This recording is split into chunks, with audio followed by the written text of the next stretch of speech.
យោធាថៃពង្រីកដែនឈ្លានពានដោយប្រើយន្តហោះចម្បាំង T-50 ចូលកាន់តែជ្រៅក្នុងដីកម្ពុជាទម្លាក់គ្រាប់បែក8គ្រាប់ក្នុងភូមិសាស្ត្រស្រុកបាណន់ខេត្តបាត់ដំបងនិងក្នុងស្រុកស្រីស្នំខេត្តសៀមរាប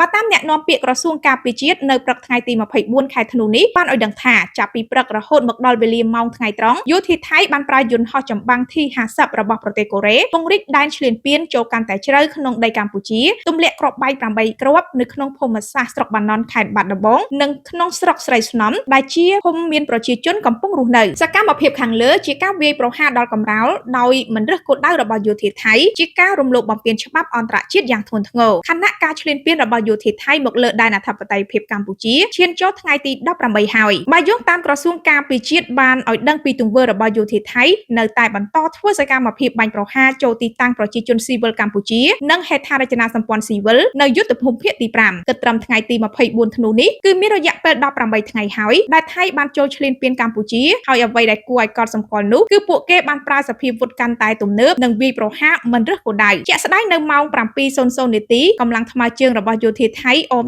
ដោយរថពាសដែកបានព្យាយាមរុលមកខាងមុខភូមិសាស្ត្រភូមិជោគជ័យបន្ទាប់មកនៅម៉ោង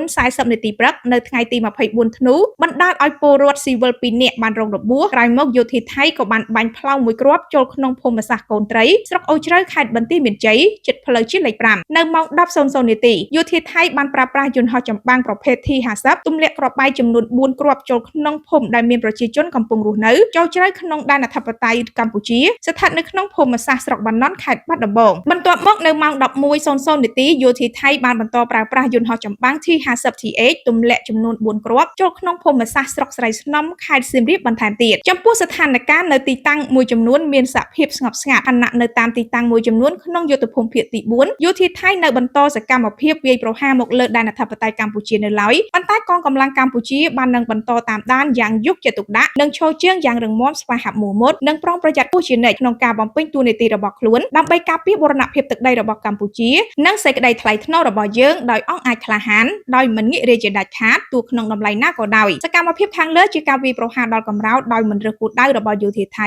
ជាការរំលោភបំពានច្បាប់អន្តរជាតិយ៉ាងធ្ងន់ធ្ងរសូមបញ្ជាក់ថាចាប់តាំងពីថ្ងៃទី7ធ្នូយោធាថៃបានប្រើយន្តហោះចម្បាំង3ប្រភេទផ្សេងគ្នាឈ្លានពានលើដែនអាកាសកម្ពុជាដំបូងឡើយថៃប្រើយន្តហោះ F16 ហើយមកបន្តទៀត